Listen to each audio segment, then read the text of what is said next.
المساء للناس كافة وما من للعاكفين والعابدين اعلموا عباد الله في مثل هذا اليوم الذي ابتلى الله إبراهيم الخليل بتدبير ولد إسماعيل ورأى الخليل خليلا في المنام وهو بين الركبة والمقام أنه لولد ذابه ولدم إسرافه وأنبته عليه السلام.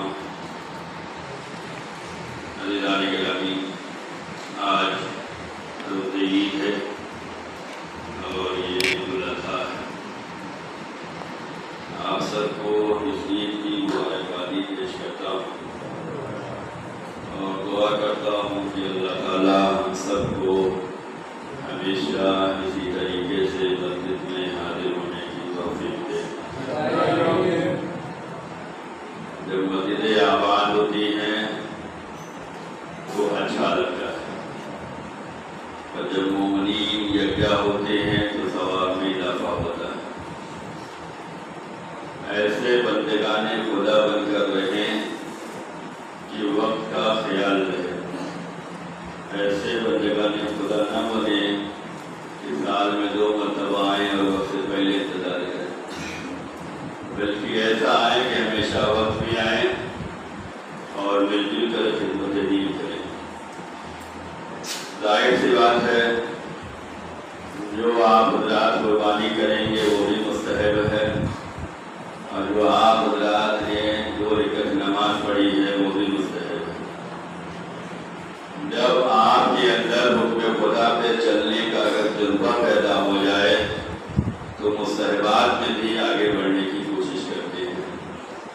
اے کاش یہی جذبہ واجبات کی ادائیگی میں بھی ہو۔ مستحب چھوڑنے میں گناہ نہیں ہے، لیکن واجبات کو چھوڑنے میں گناہ ہے۔ اگر ہم نمازیں بندگانہ نہیں پڑھ رہے ہیں تو عذاب الہی کے مستحق ہو گئے، فعل حرام کر رہے ہیں۔ اگر ہم روزہ نہیں رکھیں گے رمضان مبارک کا، فعل حرام کر رہے ہیں، گنہگار ہو گئے۔ لیکن اگر ہم قربانی نہیں کر رہے ہیں کوئی گناہ نہیں، ہم عید کی نماز پڑھنے نہیں آ رہے ہیں کوئی گناہ نہیں، لیکن آ رہے ہیں بہت زیادہ جزا، بہت زیادہ ثواب۔ تو یہ جو قربانی کرنے جا رہے ہیں یہ بھی مستحب ہے، سنت مؤکدہ ہے، اور جو نماز آپ نے خلوص کے ساتھ پڑھی ہے، وقت پہ پڑھی ہے، جو ٹائم دیا گیا، کہ کاش ایسے لوگ ہماری صفوں میں برقرار رہیں جو وقت کی پابندی کا خیال رکھتے۔ وقت کی پابندی، اللہ نے ہمیں وقت کا پابند بنانا چاہا ہے۔ یہ 5 وقت کی نماز اللہ ہمیں دیکھنا چاہتا ہے کہ تم وقت کے پابند بن جاؤ۔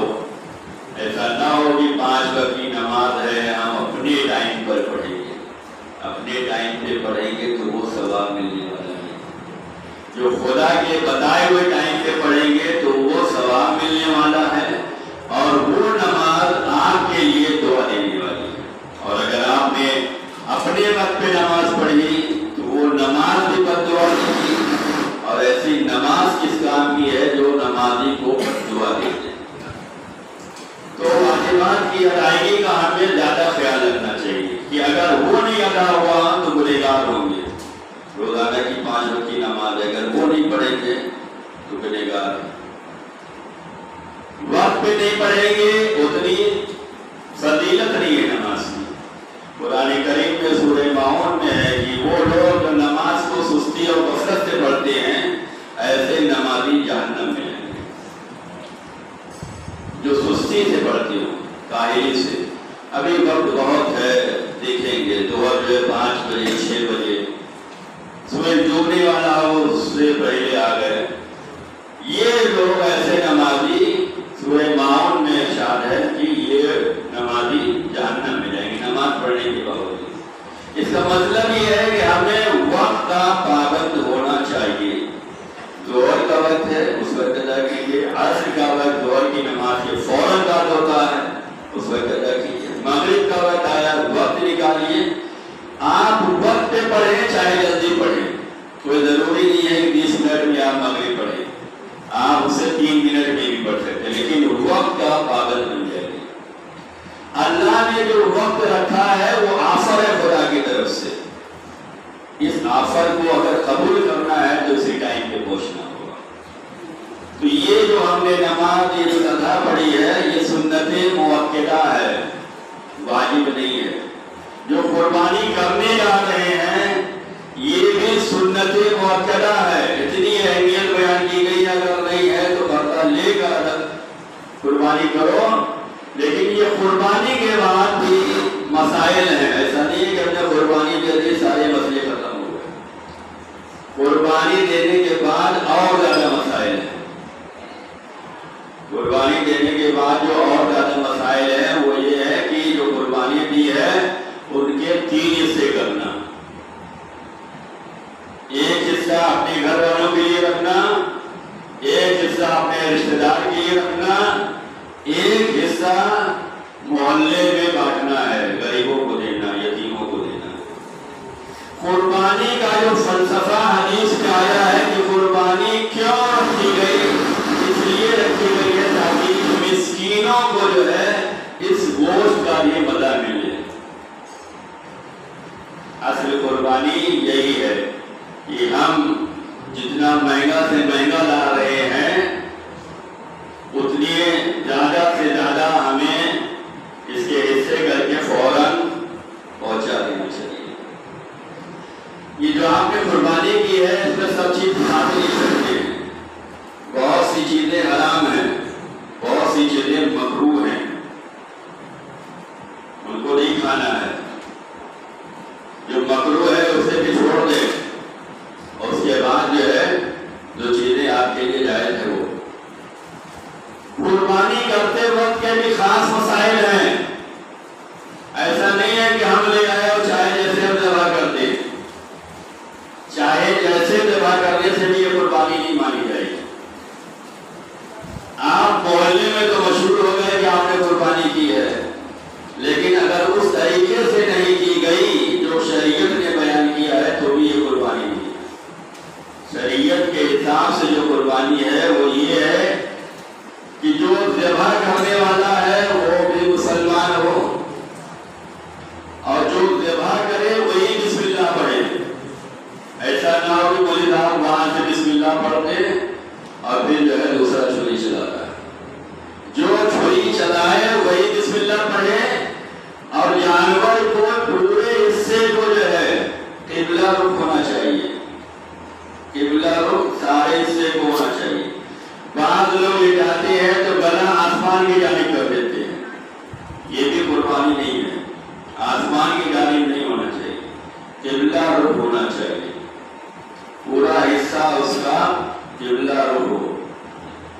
اور جو چھری چلا رہے ہیں وہ لوہے کی ہونا چاہیے، ایسا نہ ہو کہ چلاتے رہے اور کہیں نہیں جا رہے، دمبا ہے بکرا ہے وہ تڑپ رہا ہے اور آپ جو ہے زبردستی کرے جا رہے ہیں، چھری تیز نہیں ہے اور چلائے جا رہے ہیں، اذیت دے گا، یہ نہیں۔ یہی سے سمجھنے کی ضرورت ہے کہ جب ہم ایک جانور کو اذیت نہیں دے سکتے تو پھر عام انسان کو اگر ہم اذیت دے رہے ہیں، ان کو تکلیف پہنچا رہے ہیں، بندگان مومن کو تکلیف پہنچا رہے ہیں، علماء کو تکلیف پہنچا رہے ہیں، ذمہ دار جو ہیں مسجد امام باقا کے ان کو تکلیف پہنچا رہے ہیں، تو کیا یہ ثواب ملنے والا ہے؟ ہمیں ہر چیز سے جو ہے پیغام لینے کی ضرورت ہے، نصیحت لینے کی ضرورت ہے۔ شریعت یہ کہتی ہے کہ جو چھری رہے وہ تیز دھار والی ہو،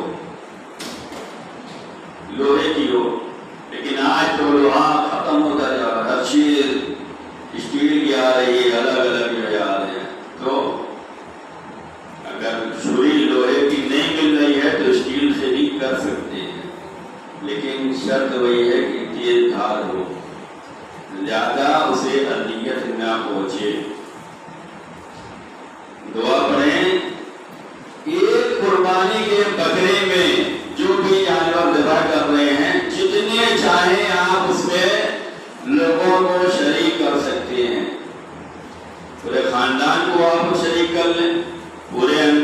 مرسلین کو شریک کر لیں، پورے معصومین کو کر لیں، پوری انجمن کو اپنے کر لیں، اگر حوصلہ ہو تو پورے مومنین کو کر لیں دنیا بھر میں جہاں بھئی کہاں بانٹنا ہے ہمیں سب تک. ایسا تھوڑی ہے کہ جس کو شریک کیا ہے اس تک یہ پہنچانا ذمہ داری ہے. نہیں،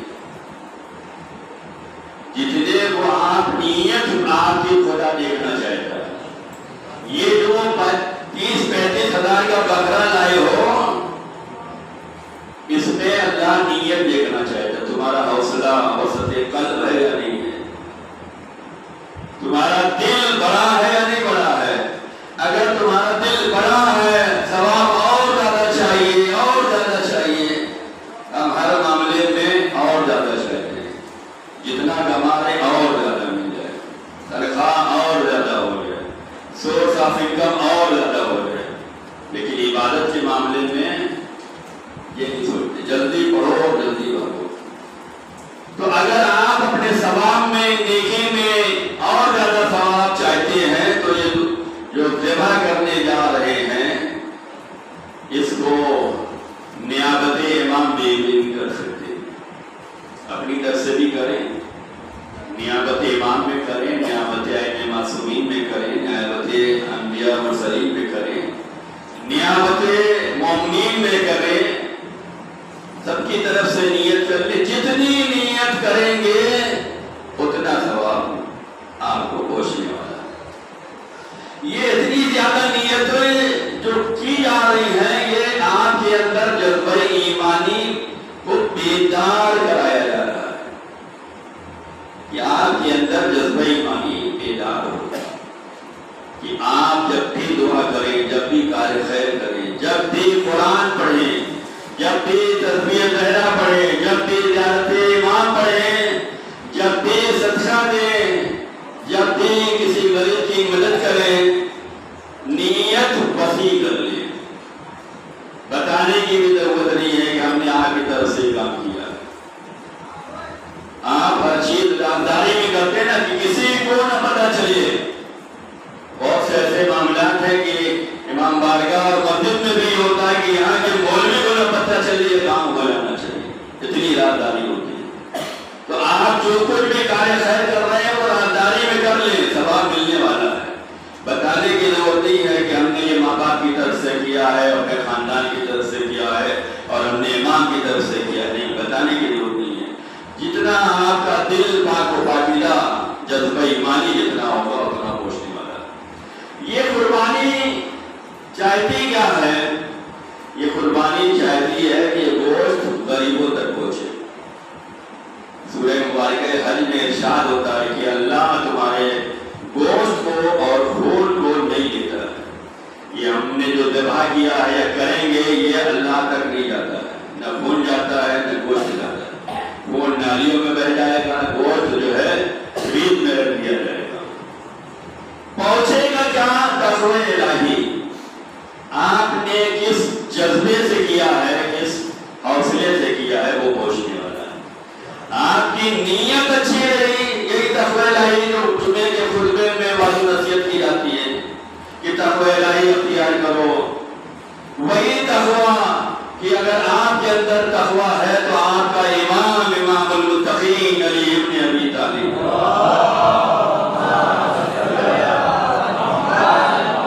ہمارے اندر اتنا زیادہ تقوی ہوگا، خوف خدا ہوگا، پرہیزگاری ہوگی، جذبہ ایمانی ہوگا، اتنا زیادہ ہمارا معیار ہوگا. یہی پہنچنے والا اللہ کی بارگاہ میں، یہی پہنچنے والا ہے.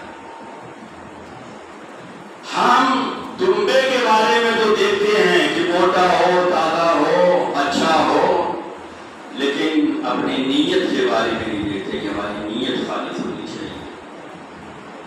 آپ کا پڑوسی انتظار کرتا رہتا ہے ذبح ہوا ہے یا ہمارے گھر میں آئے گا یا نہیں آئے گا. آپ کے علاقے کا غریب مسکین یتیم انتظار کرتا رہتا ہے اور آپ سوچتے ہیں کہ جب بڑھ جائے گا، جب چھڑ جائے گا، جب چن چن کر رکھ لیا جائے گا تو پھر بانٹیں گے. تو یہ آپ کے اندر تقوی الہی، یہ جذبہ ایمان ہے. یہ گوشت یہی رہ جائے گا، یہ خون یہی رہ جائے گا، یہ نام نشان ہمارا ہے، تمہارا ہے، سیٹ کا ہے، یہ سب یہی رہ جائے گا. اگر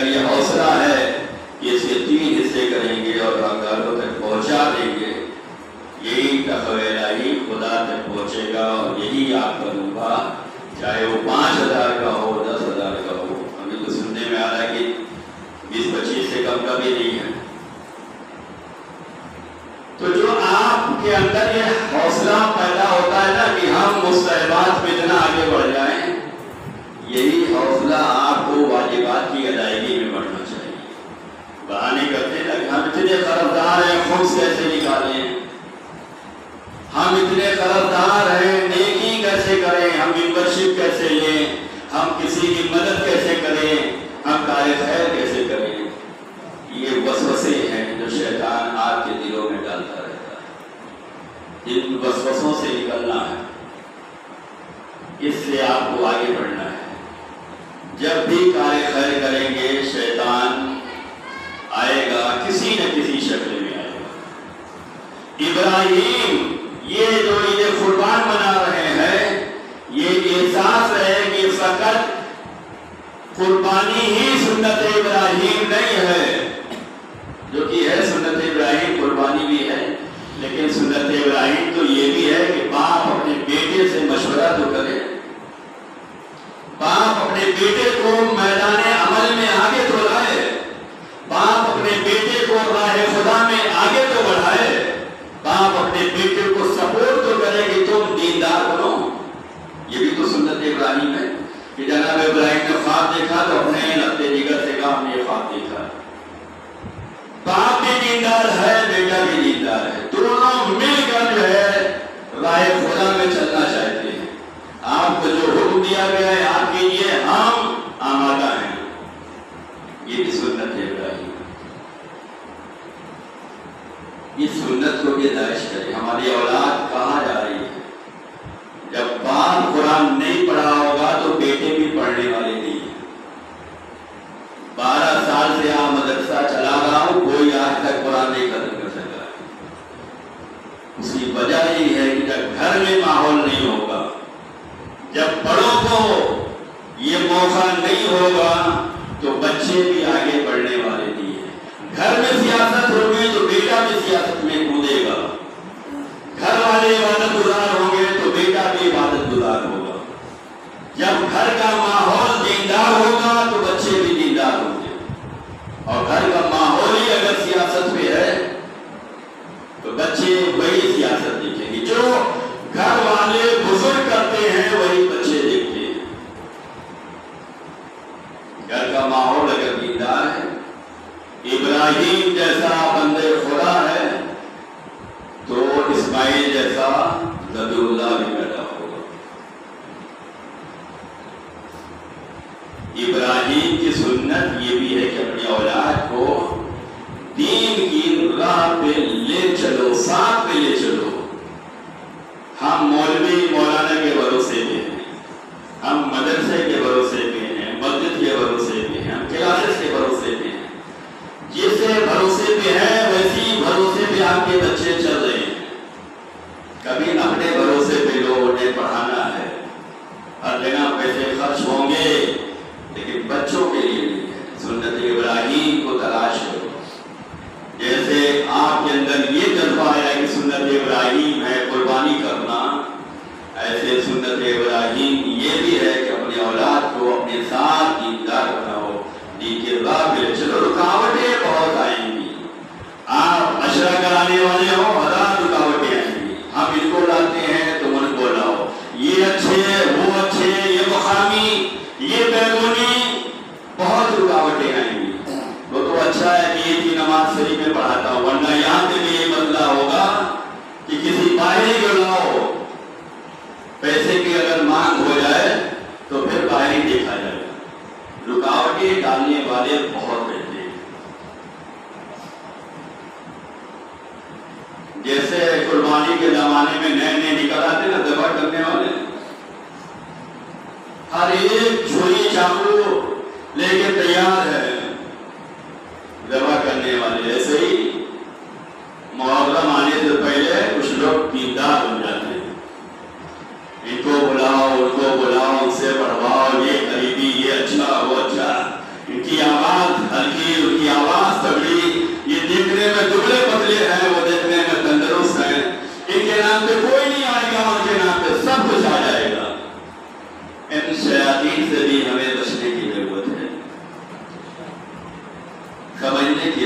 ہر قربانی کو سمجھو، یہ صرف بکرے کی قربانی نہیں، ہر چیز کی قربانی۔ تمہارے علاقے میں تمہارا عالم کتنی قربانیاں دے رہا ہے، اس کی قربانی سمجھ میں نہیں آتی اور اپنی قربانی تمہیں بہت یاد آتی ہے۔ عزیزان گرامی، ہر قربانی کو سمجھنے کی ضرورت ہے۔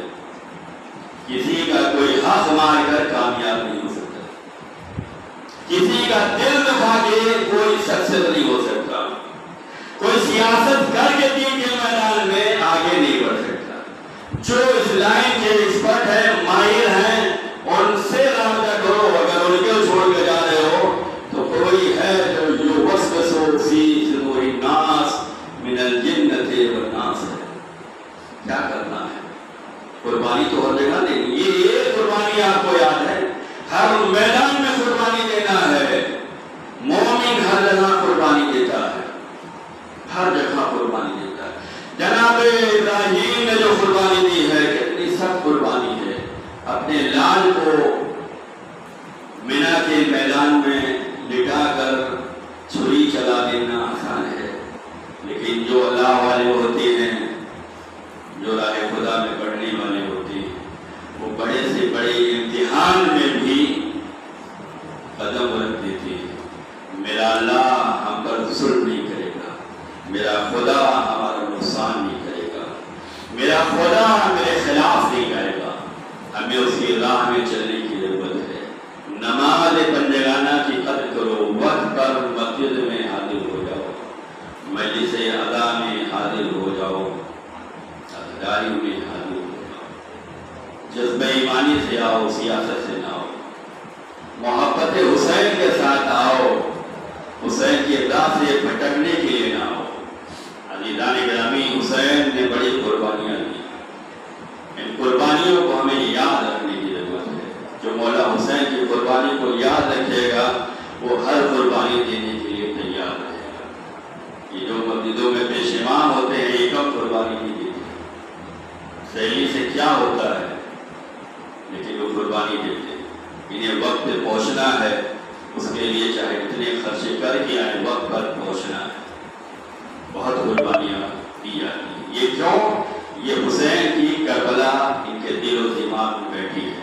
مولا حسین نے جو اسلام کو بلندی دی ہے، جو اسلام کی تعلیمات کو پہنچایا ہے، بڑی قربانیوں سے پہنچایا ہے۔ یہ لشکر حسین والے ہیں جو مولا کے ساتھ چلنا چاہتے ہیں۔ یہ لشکر یزید تھوڑی ہے کہ انہیں سیلی سے مطلب ہے، سامنے جو بھی آئے انہیں قتل کرنا ہے۔ لشکر یزید میں جتنے تھے وہ سب سیلی والے تھے، انہیں مال غنیمت چاہیے، اب چاہے سامنے علی اکبر ہو، چاہے مولا عباس ہو، چاہے مولا حسین ہو، انہیں تو شہید کرنا ہے۔ لیکن جو لشکر حسینی میں تھے وہ کوئی سیلی والے نہیں تھے، وہ کوئی خریدے ہوئے لوگ نہیں تھے، ان کے اندر جذبہ امامت تھا، جذبہ محبت تھا، حسین سے محبت تھی، دین سے محبت تھی، قربانی دینے کی یاد ہے اور امام وقت کا دفاع کر رہے ہیں۔ یہی جذبہ ہمارے اندر بھی آنا چاہیے تاکہ ہم بھی حقیقی دیندار بن سکے، حقیقی قربانی دینے والے بن سکے۔ جتنا قربانی دیں گے اتنا ہمیں بلند کیا جائے گا۔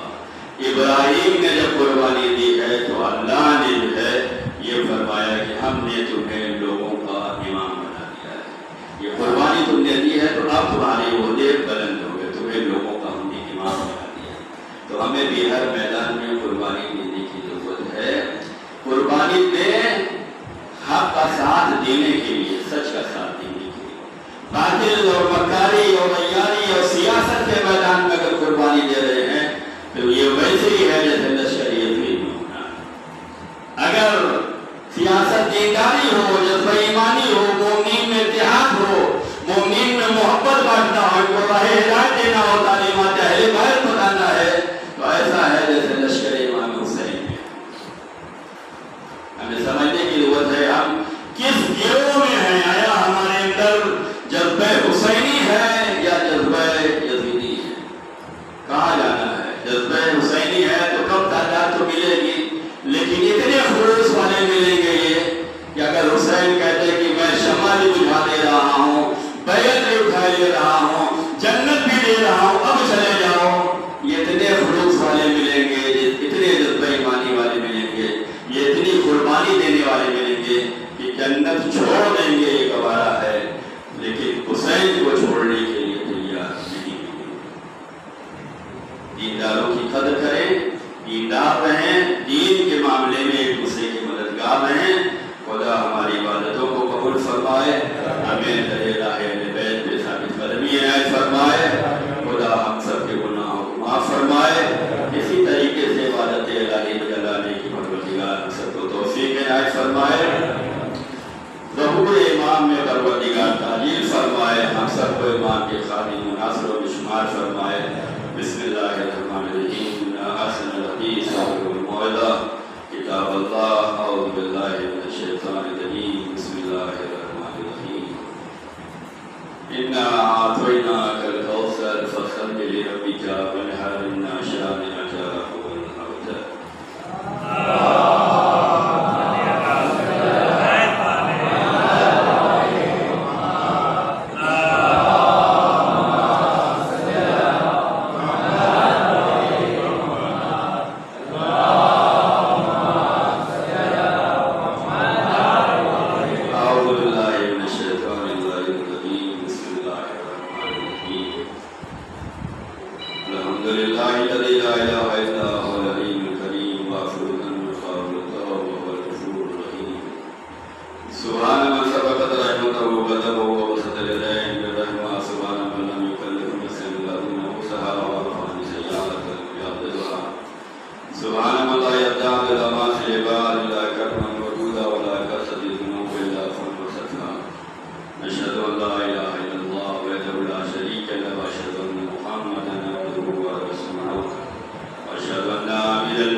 کچھ مسائل ہیں جنہیں سمجھنے کی ضرورت ہے اور بار بار یہ سوال پوچھے جاتے ہیں۔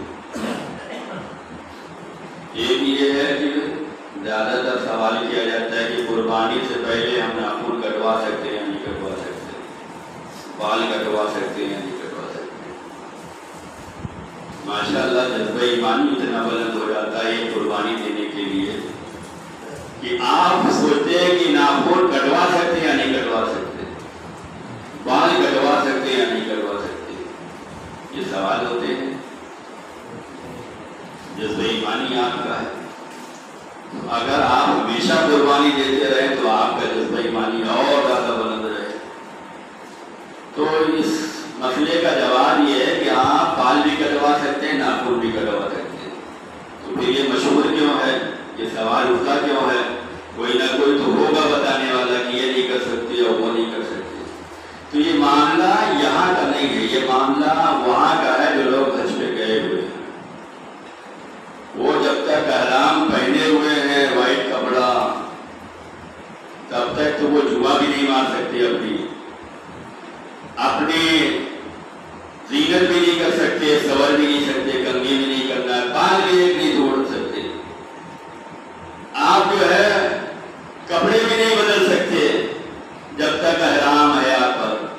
یہ جب تک احرام کا مطلب کیا ہے؟ یعنی جب تک مینا کے میدان میں قربانی نہیں کر لیتے تب تک آپ کو نہ بال کٹوانا ہے، نہ ناخن کٹوانا ہے، نہ کپڑے بدلنے ہیں، نہ فیشن کرنا ہے، نہ کوئی چیز مار سکتے ہیں، نہ کوئی شکار کر سکتے ہیں۔ یہ ان لوگوں کے لیے ہے جو حج پہ گئے ہوئے ہیں۔ جب تک وہ قربانی، اچھا جو حج پہ گئے ہوئے ہیں ان پہ قربانی کرنا واجب ہے، ہم سب پہ واجب نہیں ہے، ہم لوگ حج پہ نہیں گئے، ہم سب پہ واجب نہیں ہے۔ جو حج پہ گیا ہے اس پہ واجب ہے۔ اب اس کے لیے مسائل ہے کہ